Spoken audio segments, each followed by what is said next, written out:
Live from Washington, D.C., it's Quintessential Listening, Poetry Online Radio. QLPOR, as it's widely known, features a bevy of poets, spoken word artists, and live poetry readings with best-selling authors. Your host is Dr. Michael Anthony Ingram. My special guest is Nayma Chamchoun. She is a British Moroccan, a self-taught writer and poet. Her writing is influenced by her cultural duality. She's interested in female voices in the diaspora community, the challenges they face within both communities, and the taboos around mental health within their ancestral communities. Her published poetry collection, COVID, The Wordy Walls of a Mind Under Lockdown, is available now for purchase.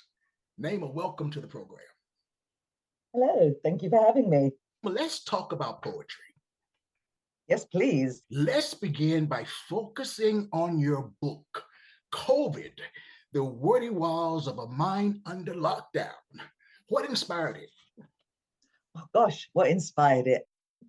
I started writing again during lockdown, and I submitted some poems into a few poetry competitions, and then I thought no more of it. I was approached by a press who said they'd seen one of the poems I'd submitted and would be interested in publishing a collection. Lockdown was hard on morale and on our emotions, and writing for me proved to be an invaluable therapy in dealing with those stresses. I think once I had 3,000 words, I submitted the manuscript only to find out that it was just a vanity press trying to get £3,000 out of me. Yes. But you know what it is? I had the completed manuscript, so I just started submitting to anybody and anyone who accepted unsolicited manuscripts. So I guess the inspiration may have been someone saw some of my work and wanted to see more. I didn't know at the time that the interest was purely for profit, but the offer itself, I think, spurred me on to write the collection. Now, the title itself, COVID, The Wordy Walls of a Mind Under Lockdown. Tell me about the title. The title refers to the shared experience of COVID, since being under lockdown was a global experience. It's not something that some people experienced and some didn't. Everybody was under lockdown. And the title refers to those moments when our thoughts inundate us and we allow ourselves to get lost in those thoughts. And, you know, you're wading through those thoughts can sometimes feel like venturing into the wildlands of the mind. And it called to mind the children's book, Where the Wild Things Are, because, you know, oftentimes our monsters are in our minds. That's so true. Our monsters are in our minds. In terms of the book's predominant themes, monsters, what else? Racism, feminism, duality, sort of cultural belonging. Tell me about the cover. I wanted the cover to reflect the themes in the book. You have the face mask in reference to COVID and lockdown, and the And of Fatima eyes is a reference to the cultural themes, but also as the all-seeing eye that wards off ill intent. And then finally, the design on the mask, which kind of hints at two hands over the mouth. I wanted that to kind of reflect the silencing of female voices in certain cultures and communities. Would you please share a poem? Yes, I'd love to.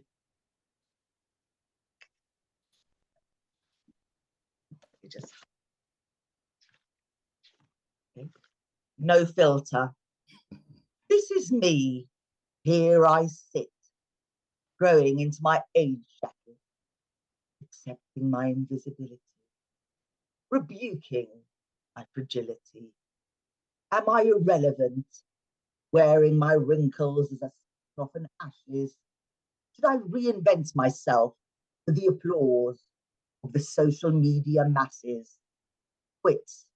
Twittering on Twitter, showcasing shells on Insta, scrolling and trolling, perfecting personas on FB, a photoshopping melee, a veil of airbrush sadness. I need more because I am less. filtering faces and not words, subsisting on praises, captive in light cages, the eyes that don't see me, the ears that don't hear me.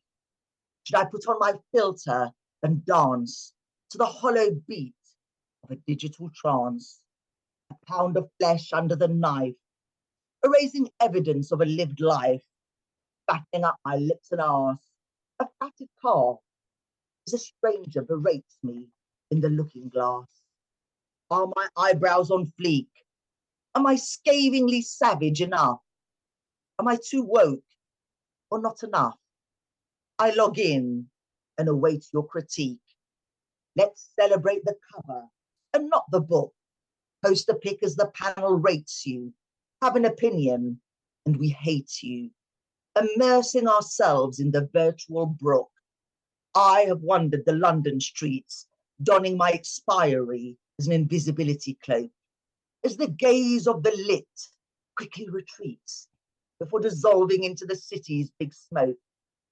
I have sat with Elliot as we shared despair of the worn shared niceties over tea and cakes and ices, exchanging troughs and peaks as we laughed and cried, bitching with Bukowski, waving to Sylvia as we died inside.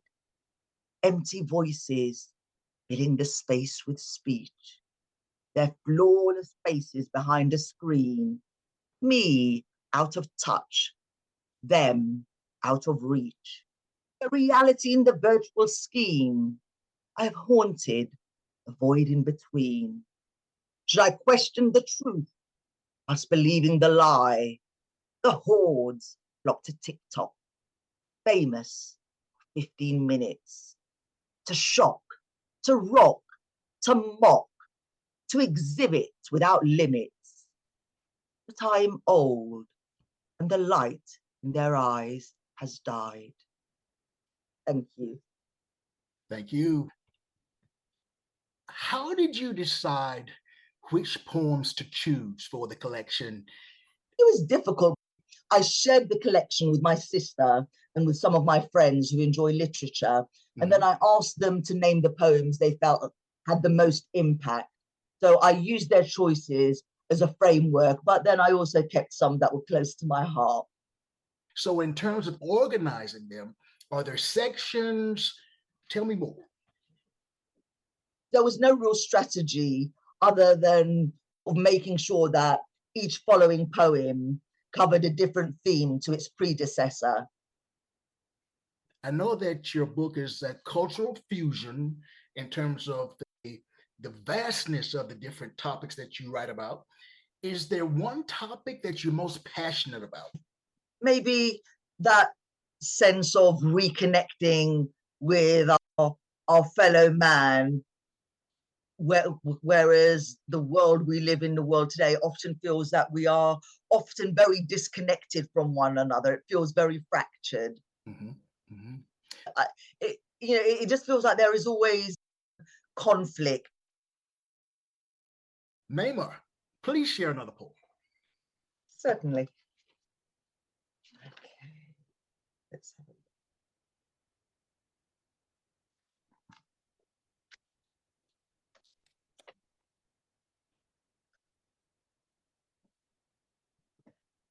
Limbo.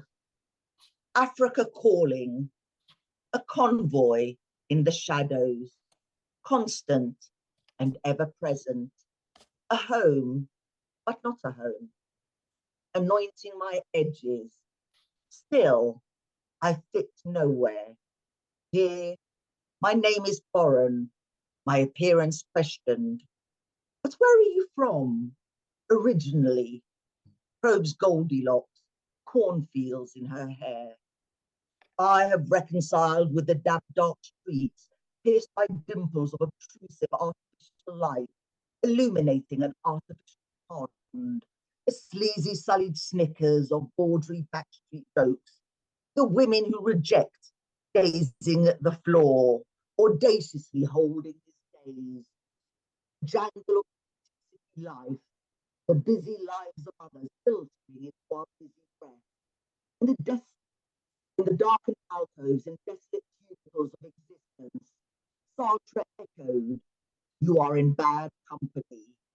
The chattering coffee shops amid sips of Arabica, the inane monologues on current affairs, clandestine consultations, a temporary respite, soaked in caffeine and butter pastries. London calling, cosmopolitan and enthralling. It is the home of a lodger, the key to the kingdom, presenting the illusion of belonging without belonging, the solitude as natural as blinking.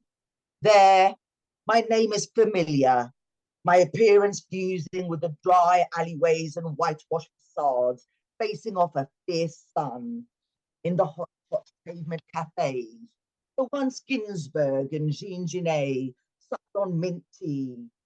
Tolerance is privately practiced, but never publicly preached.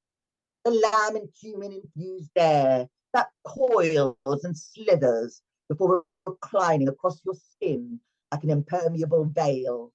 The language of my ancestors, tinged with my Britishness.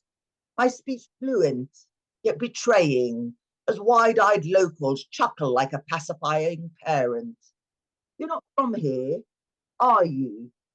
In the Medinas, the night sky turns down the heat as families parade in their best attire. Sunflower seeds whose saltiness fizzes on the tongue. Sugar-roasted peanuts washed down with canary iced lemonade. The men who gawk belligerently, their eyes betraying the indignity of a shameless woman who refuses to look away. The crested clay tagines joyously bubbling away, terracotta fat jolly uncles, the enticing wisps of flavour, the fragrance of l'enfance, the gnawa drumbeats, a throbbing pulse, dancing, taunting, healing, a portal to the beloved on the wings of a trance, a cultural hub that captivates and offends, a shared identity, an organic pond rich with community, kindness, love, support. To serve is to be with Allah. The allotted roles deeming marriage and its fruits, paragon of ambition, gender hindered, scornful eyes from the arbiters of decency as I light my cigarette. I am without decency and without God, casting off the shackles of both, the dogma of belief or illusion, in the clutches of tradition, bleeding bequeathed injury, spurred on by my scars. You're not from here, are you? The cross of the diaspora, life's longing for the other, each suit offering some comfort, but ill-fitting nonetheless. Thank you. That was extremely powerful. Do you see yourself as more of a storyteller or wordsmith?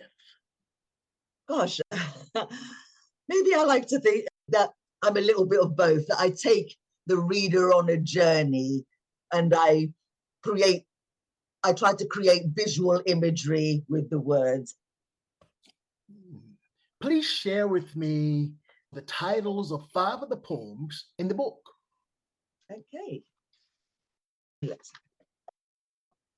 On the Grind, Mama's Welcome, The Imposter, I Am Not Berber, Where the Birds Don't Fly.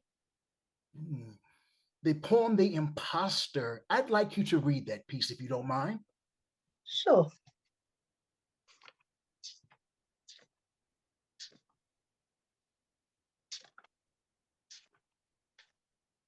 Okay.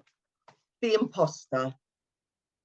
In the rooms that twinkle with crystal and opulence, the women with Modigliani necks, bejeweled and bedecked, talking about young skin, exercise, nutrition, of flamboyant designers fashionably Parisian, camouflage, complacent copulence.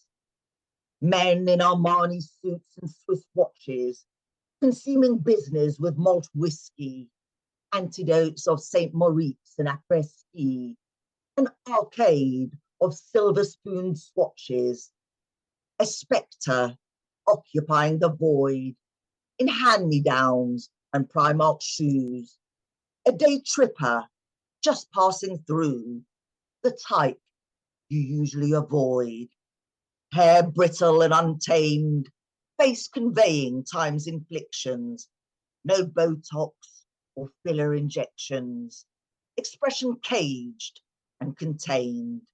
The Cheshire cats who smile sweetly, tiptoeing around class discreetly, a barrage of plummeting playing cards, as the Queen haughtily stands guard.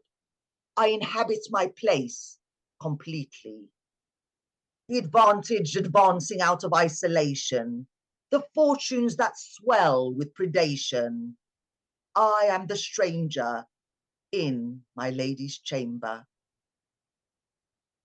Thank you. Wow.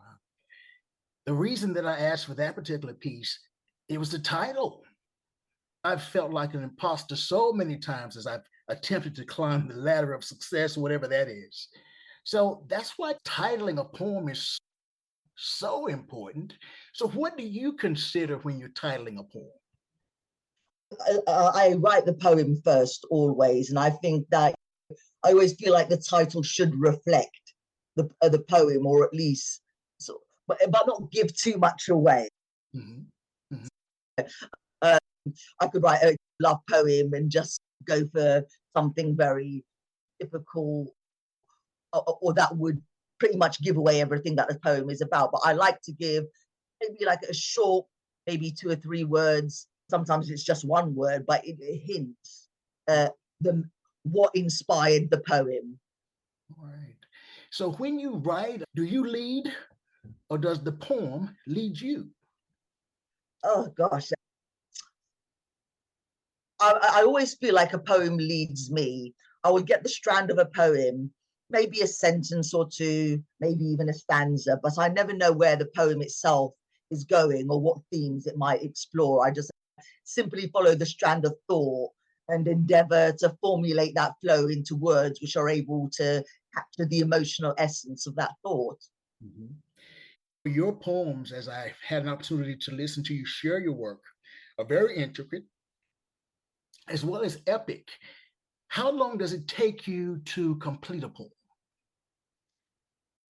I mean, it varies. I think often it doesn't take me very long. If I get the strand of a poem, say, early in the day, probably by the evening I would have finished it, or maybe it'll be an all-nighter where I will be tortured by that piece, and I won't go to bed until about like 3 or 4 a.m. in the morning when I finally finished it. But even then, I will go back to it the next day. They say that poets have words that they use quite often. What are 3 of your favorite words to use? I think I use soul, because I like to capture sometimes experiences that we feel deep within our souls. So I think soul would be a word that I use. I think maybe rejoice is a word that I've also used. And I think definitely time, because I suppose a woman at my stage of life, we are able to appreciate the value of time and what we've been through to get here. Yes, yes. Do you plan each line of the poem before you write it, or do the words just come as you write? I would probably hear them in my mind several times, and I will repeat them over again, and I may change the sequence or the order of the words, and then I will write it down once I've got maybe a stanza in my head, and then I will write it down and then carry on sort of thinking about it for the rest of the day until the rest of it comes to me. All right. Do you write primarily in the morning, in the evening? Is there a certain time of the day that you write? No, unfortunately not, because I'm a slave to inspiration, unfortunately. So sometimes it can be that I may get inspired by a couple of lines or wherever early in the morning, which gives me the whole day to work on it. Other times, there are crazy times, which I'm sure you probably know this as a writer, where then it's sort of 1 o'clock in the morning and then you suddenly get the thread of a poem and you're like, oh my God, I have to write this down, otherwise I'm going to forget it in the morning. As you think about being a poet, what are some of the common misconceptions about poets or poetry you've encountered throughout your time writing poetry? What misconceptions about poets? I think the misconception is it's just a bunch of angsty, tortured people expressing themselves. But no, it is taking a human emotion and in relation to the human experience and making it understandable and relatable to others, so that people anywhere in the world might be able to read your book and think, you know what, I totally get what the writer is trying to say, and I connect with that, and I'm not alone in this experience. One of the things that people talk about so often is accessibility. Do you think that you need to figure out the meaning of a poem, or should it just be felt? My own personal experience is I just feel it, to be honest. I feel it and I write it down, and then with the edit, I figure it out. That's the second part. But always the first part is the feeling part. Please share another piece. Sure.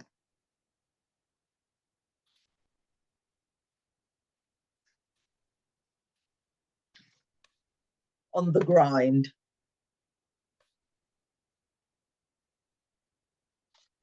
Dressed in the threads of adulthood, forging the bonds that bind, together in troubled times, when you can't see past the wood, harvesting and investing, delayed gratification, grafting out of your station, consume time without digesting. Dreams of someday, get your foot on the property ladder, save on indulgences and work harder. All work and no play. Put in the hours to rise, a promotional bonus for Jack, greasing the cogs to pick up the slack, strangled by the tie at ties. Grind your bones to make his bread, in a suit suited for ambition. Silence mental health's attrition. There is no success for the dead. Sacrifice for the future. Feather your pension to cushion the blow. Retire abroad in a rustic chateau. Eider down for the stupor. A partner to shoulder the burden. A mortgage to swallow your labor. Life's force fueling the conveyor. Together, picking out curtains. Thank you. Beautiful. Thank you. Nayma, one question that I'd like to ask is, do you live your life like it's a poem? Gosh, do I live my life like a poem? Do I live it as in, do I feel it and breathe it and completely inhabit the moments that life presents to me? Then yes, absolutely. I receive people with complete and emotional honesty, and I think people get that from me, and maybe it puts them at ease, because I think it should receive each other always with kindness and patience. It's what helps keep us in motion. I agree. Are you hoping that the book resonates with a broad range of readers or reach a target audience? No, I hope it will resonate with a broad range of people, because it offers an emotional inroad into a shared and global experience as seen through duality's lens. It will resonate with people from across the diaspora community, but also for non-diaspora communities, because it offers an insight and understanding into how such communities experience the world. And are we not better and stronger when we endeavor to understand the experiences of our fellow human beings? May in the United States is National Mental Health Awareness Month. So when we think about poetry being therapeutic, what else comes to mind for you? I think it's therapeutic, but it's also expressive and it's beautiful, and the flow of the words is it just captures the soul, and it actually soothes. Please share another piece. Sure. Since we were talking about mental health, I'll share a piece that I did about mental health. Right.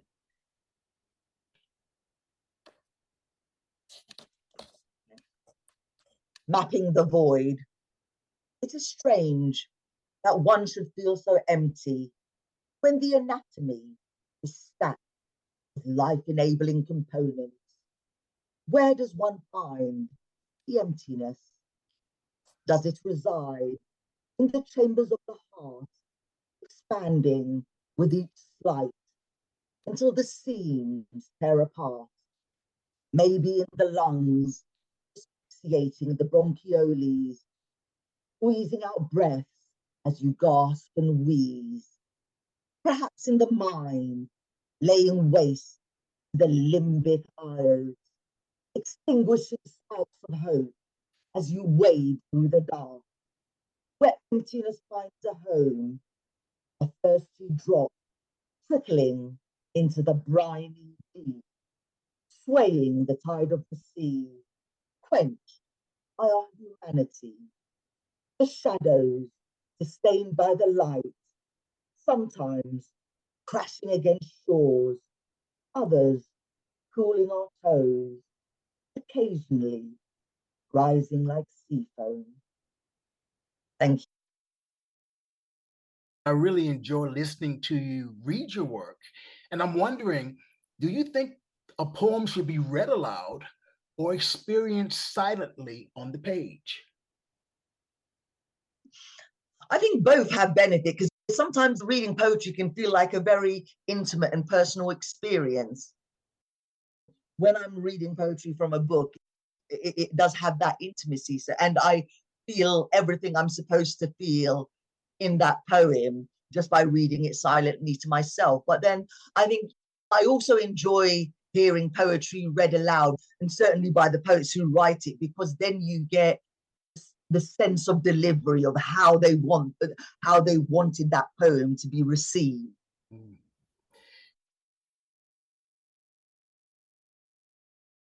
What's the best thing someone has said about one of your poems? Gosh, what is the best thing somebody has said about my poems? That they felt that it offered a very astute and shrewd look at life, but with a beating pulse. So I like that compliment. It's very nice. So conversely, what's the worst thing someone has said about one of your poems? Gosh, I don't think I've ever heard anything bad about it. So touch wood, I've been spared any bad feedback so far. Please share some more of your work. Would you like something from the book also, or maybe one of my newer pieces? Hey, one of your newer pieces. That'd be fantastic. Well, I'll share a poem that I've submitted to a poetry competition, which was a kind of homage to T.S. Eliot. Here we go. And just to give a little bit of a reference to this poem, was that this was a female response to the love song of J. Alfred Prufrock.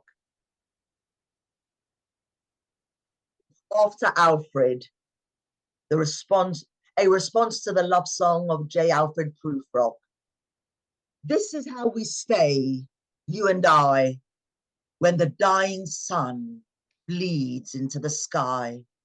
Amongst your rainbow organized clutter, amber air filtering through the shutters, murmured discourse across the coffee table as voices tenderly cosset like silk and sable, romanced by the rapture that so easily enthralls our flirty festival, death to the imam's cause, the grandiosity of Moroccan zulays, so befitting the moment, colourfully beaming, proudly without encroachment.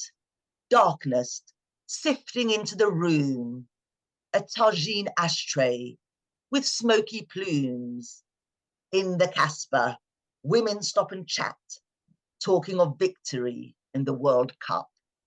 Strolling through the scattered stalls of the souks, the dust nestled before nestling on our skin, the musk and kufta-infused air that our clothes drink in, the charmer and the serpent charmed by the flute, down dehydrated alleys and lumpy footpaths, who silently sigh imperialist epitaphs. The sunny fingers who poke through the arches, rubbing against our faces as she teasingly arches. Surely there is not enough time for the eternal soul to fully express the elation that rebukes the world's transgress. There is not enough time clawing at our arms and bearing its fangs, the ebbing humanity that lingers in turn as we scuttled into the acrid alcoves where the air whispered of olive groves. There is never enough time to consume all the joy, face the forces whose gluttony only destroys. Time to put the world to rights over ete, to stretch it across time and space, to stay. In the Casbah, women stop and chat, talking of victory in the World Cup. There is not enough time to consider and reconsider the future spans, to reprimand the existence that felt like a sham, to wonder when the crows first landed on the corner of the eye, to recall the boastful fool, too frightened to challenge culture, tittering tongues.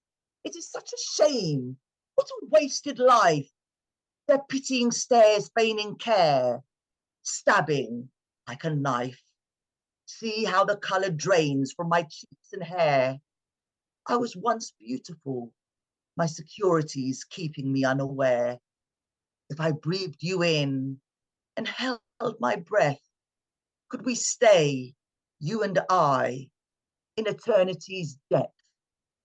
I have known the men who sexted and courted, acquainted with over-familiarity of breaking wind and poking orifices, the romance long since dim, the holidays and cheap hotel rooms where I faked love to fill the gloom, faded cigarette smoke and designer perfume. They will say, "Let us slash." I too am familiar with them all, the rampant looking for a booty call, the Thai restaurants with lemongrass walls, the sexual role play that disguises ennui, the TV flashing an old childhood matinee. Should I flinch at the judgment of your double standards, scouring my sullied skin to wash away the hands? I have felt the hand that pinned my arms above my head, its fingers calloused like fat sausages, the invented drama that attempts to assuage, the restlessness that fuels rendezvous in car back seats, the coarse stubble that paws at your cheeks, Chanel blue on your t-shirt, and I forget. What was I saying? I served myself bare. Are you shocked yet? When we were seated on the wall above the sea, the ocean dressed in a veil of encrusted diamonds, before the light shimmied into the ebony horizon. I should have accosted Father Time, cursed him for not granting more time. How the snow outside settles so comfortably, its arctic breaths drifting in with the draught, presenting merriment, bringing chaos, frosty rabid jaws that chill to the bone, pushing into our sensory nerves as we sit numbly, seeing your message flash up on the phone. Your warmth surrounds me, and I berate myself silently. This is not me. I scoff at love and the impossible reality sold. Am I a realist or a cynic. Maybe I am just too old. You knew I was afraid. I was terrified. After beef tagine and Moroccan fruit salad, after roll-ups and hot drooling ate, to selfishly stop the seconds to say, let us stay this way, forever and a day, to tame the white noise with your fair reed ballad, to balance on that flicker, curdling through the infinite universe, behind a devoured Mother Earth, to embrace that ecstasy in my pulse, to say, I am Aphrodite, here to engulf, my raging tides, dissolve the gulf.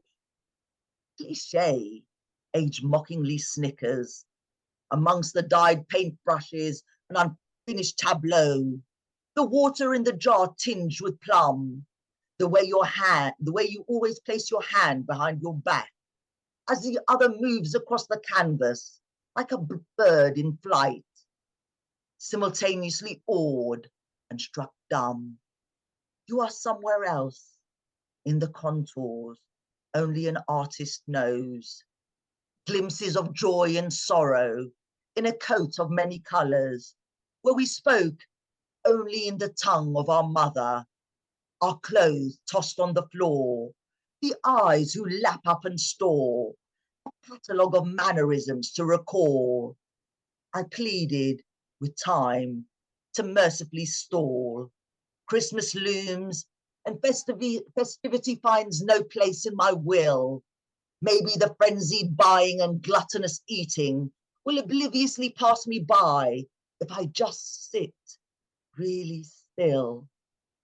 The goodwill to all men, as indelible as the greetings, the artificial tree, so banished under the stairs, seems to goad me for my slovenly lack of care, haunting me with descent into old age.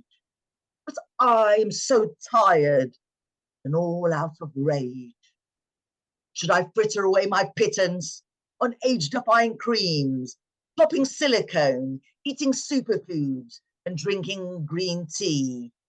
I dismay at my wearied and sagging eyes, the way my breasts no longer shun gravity, time's unrelenting harsh reality. He does not wait for me. Walking along the beach, our steps tickling the tide, my black dress's hem dusted in the salt of the sea, me in a straw hat and the sun in our eyes.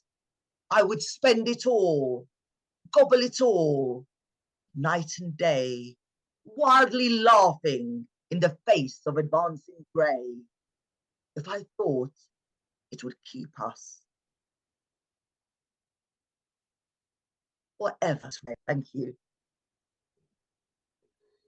Beautiful piece. Thank you. What do you think your work conveys about being human? Probably that it's okay not to be perfect. Cut yourself some slack. Kinder to yourself. That was beautiful. Tell me more about cutting yourself some slack. Because I've certainly found this with myself, that I am probably oftentimes my own worst critic. And I think it's just about when you start to understand your thoughts and your emotions better, you realize just how unkind you've been to yourself, and you start learning to be kinder to yourself and to celebrate the victories rather than focus on the defeats. All right. Now, if you were a poet during a different era, where would you want to exist? Oh my gosh, when in a different era, maybe the beatnik area. I love the beatniks and civil rights movement. Some amazing sort of poets emerged from that period. Yes, very much. I agree. Nayma, do you think poetry is still relevant in today's society? Why or why not? Oh, absolutely, it's relevant. I will give you an example. Things that document human history, often done in the press, if it's a newspaper article or you're watching a news bulletin, and they will give you basics, names, places, dates, what the event was, and so forth. But what poetry does, poetry offers an emotional narrative of a certain period in time. So what it does is it enables the writer to live in that period, to feel that period. So if your poetry, or if poetry in general, was banned tomorrow, what would you do instead to express yourself creatively? Oh my goodness. Well, I certainly couldn't be an artist because I'm a terrible drawer. And I'm a terrible singer. So I don't know, maybe looking at writing, and I am at the moment writing a novel. So yeah, maybe I would, because I am working on a novel at the moment as well. So maybe that would be my other outlet. What is your poetic muse? Gosh, what is my poetic muse? It varies. I have had lovers who turned out to be muses, and I love that time with them because just like tapped into something in me, and it just released so much creativity. I felt like I was writing 24/7. And even though the affair itself may not have had longevity, it gifted me so much material, and I'm always grateful for that. And there are other things, like it could be a world event, or it could be a moment. Like there is a moment in my book which describes an experience I experienced with my son. I was probably going through a very dark period with my depression, and then I was with my son in the living room, and we started talking. But just out of thin air, we just got the giggles, and we just both started laughing and laughing until there were tears in our eyes. It was a beautiful moment, and I was inspired to write a poem by that. It can be different things that kind of trigger it. We've reached my favorite part of the episode. It's a mini poetry concert. This is an opportunity for you, Nayma, to read 2-3 of your works uninterrupted, no questions from me, back to back. The stage is yours.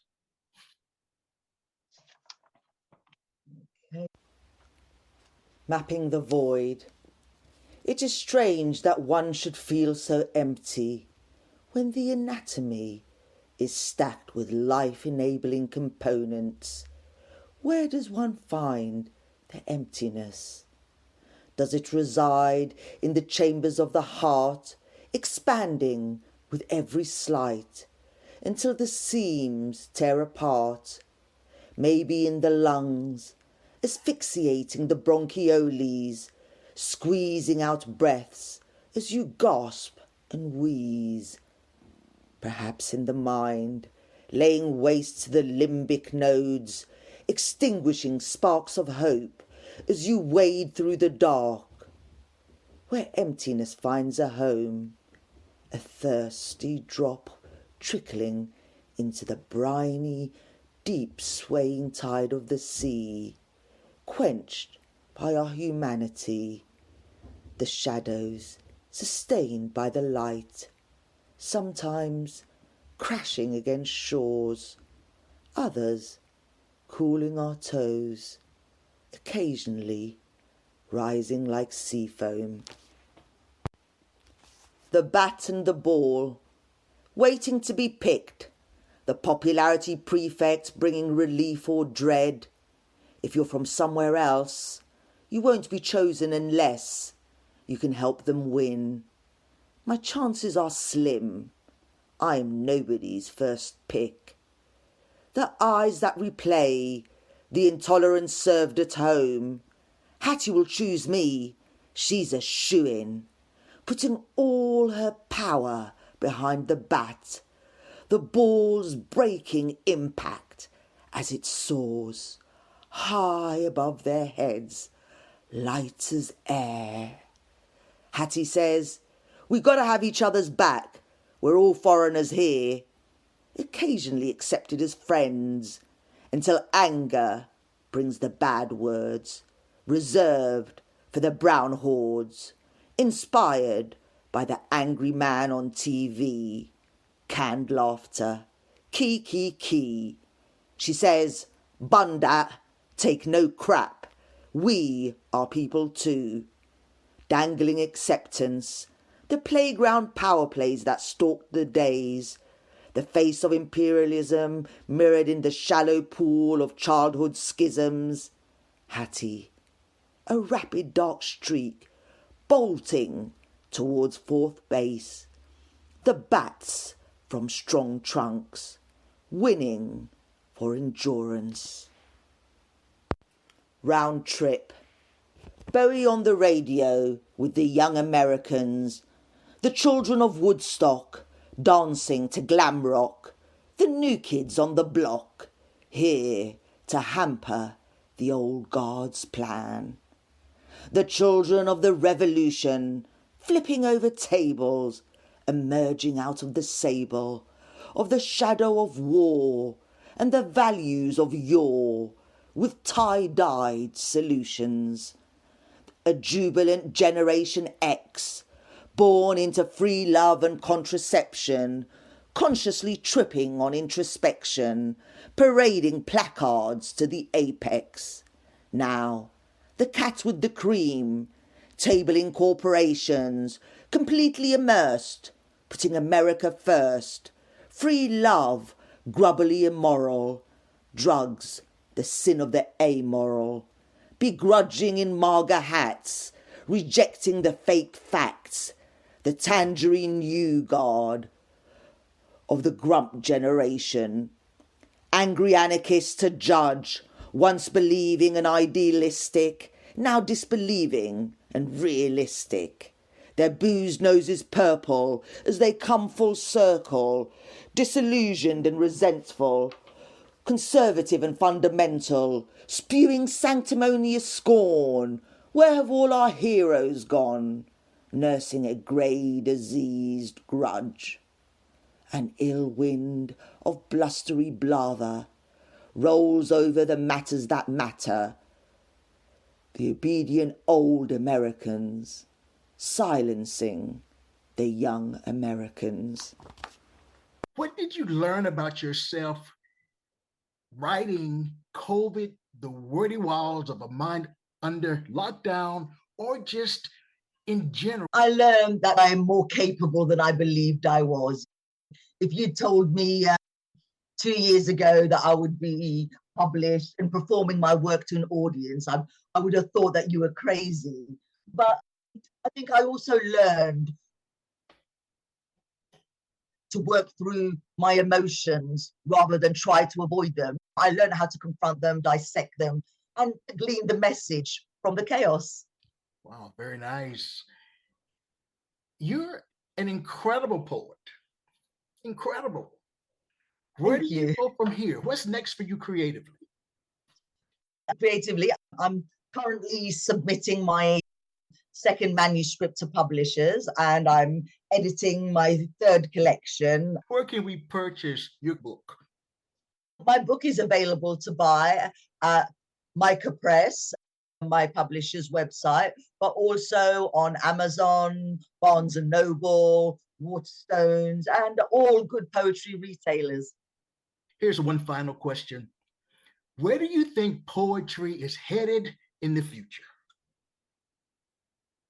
It's probably going to occupy the same place that it always has for humanity, in that it is the beautifully artistic expression of the human experience. Thank you. And as I share with the audience every week, let poetry ring somewhere throughout the land. Quintessential Listening, Poetry Online Radio, is available on iTunes, Spotify, SoundCloud, and Stitcher. You can also check out the website at qlpor.com.